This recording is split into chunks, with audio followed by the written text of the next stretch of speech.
Queen's Voice, how are you? This is Peter Kefalas reporting for you once again. Thanks for joining me on this segment. On this segment, we are going to speak about the costs of living in New York City, the rent in particular, and how that compares or stacks up to the national average for folks who are living outside of New York City across the country. So let's jump into the story, folks. The average monthly rent in New York City reaches nearly 150% more than the national average. 150% more. So huge disparity, right? The average cost of rent across New York City has reached $3,966 a month by the end of this April 2025, and that is amounting to a 144% more than the national average. And the national average, by the way, just to give you a perspective, is $1,625. So a huge disparity again. Now, this was according to a report that apartments.com had put out, which I thought was very interesting.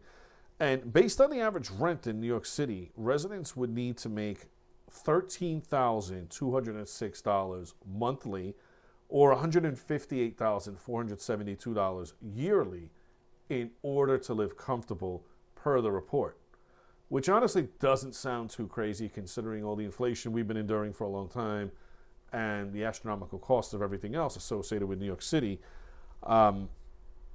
Now, for example, we know that the most expensive rents are throughout the borough of Manhattan in certain areas. No surprise. But in Queens, the most expensive areas are going to be Long Island City, the most expensive area, according to report, where the average monthly studio rent will set you back $3,605. That's a lot. A one-bedroom in Long Island City is going to set you back $4,131 a month. A lot. And for those of you who need a two-bedroom, that's going to set you back almost $6,000 at $5,868 per month.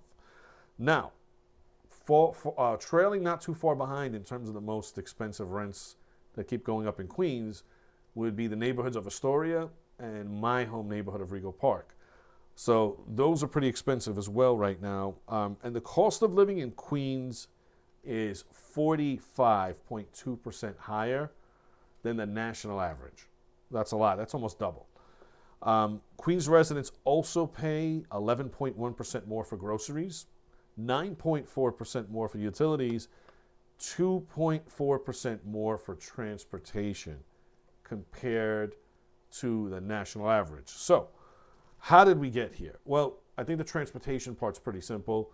Look who runs the MTA, look who runs the state, look who runs the city. It's a one-party rule. We don't have the most brightest people out there that are doing the best work on behalf of the citizens, right?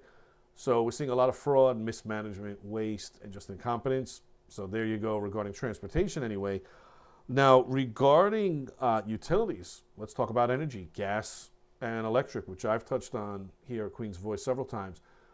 When you close down the Indian nuclear power plant that was providing cheap, reliable energy for the city, and you take that away, and you have all this new Green Deal nonsense, and you impose all of these mandates and restrictions that just aren't possible, at least in modern times, where you force these utilities to do this, this, and this, it just seems like every month, one of the utilities here, whether it's Con Ed or National Grid, is asking for another rate increase, and it seems like they're getting them all the time. So as far as the rate increase, horrible leadership in Albany, horrible leadership in New York City, and I mean, that's a no-brainer as well. But how can we bring costs down? We just touched on energy and we touched on transportation, but how can we bring costs down for rent? It's a good question. And just speaking out loud, we see all these new city of mess, if you will, giant glass and metal buildings getting put up, especially in the outer boroughs, Queens, Brooklyn, inundated with them.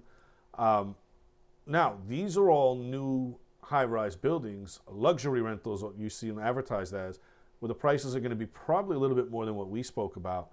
So when you have all these people exiting from New York, and you don't have as many people with that kind of salary or pension coming into New York, doesn't seem sustainable. Yet we always hear that these investors, these developers are creating quote unquote affordable housing.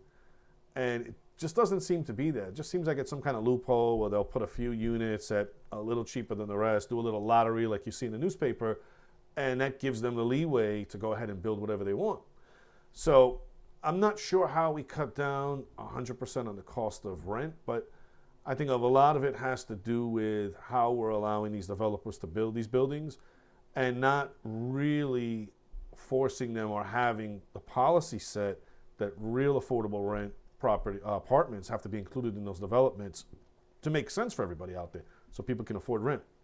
Anyway, let me know in the comments what you guys think out there. Are you shocked it's that more expensive here than outside the city or not? Are you shocked at the actual numbers in terms of the rents that we're paying versus the rest of the country? Let me know in the comments. Please like, subscribe, and share if you've yet to do so. It takes a minute, costs you nothing, helps us out. So everybody who's been watching and commenting and liking, it means a lot to us. We greatly appreciate the help. It's helping our channel grow a lot. And we obviously couldn't do it without you guys. So a very heartfelt thank you to everybody out there. Once again, Peter with Queen's Voice. And I'll be back with another segment. In the interim, please be safe and take care of each other.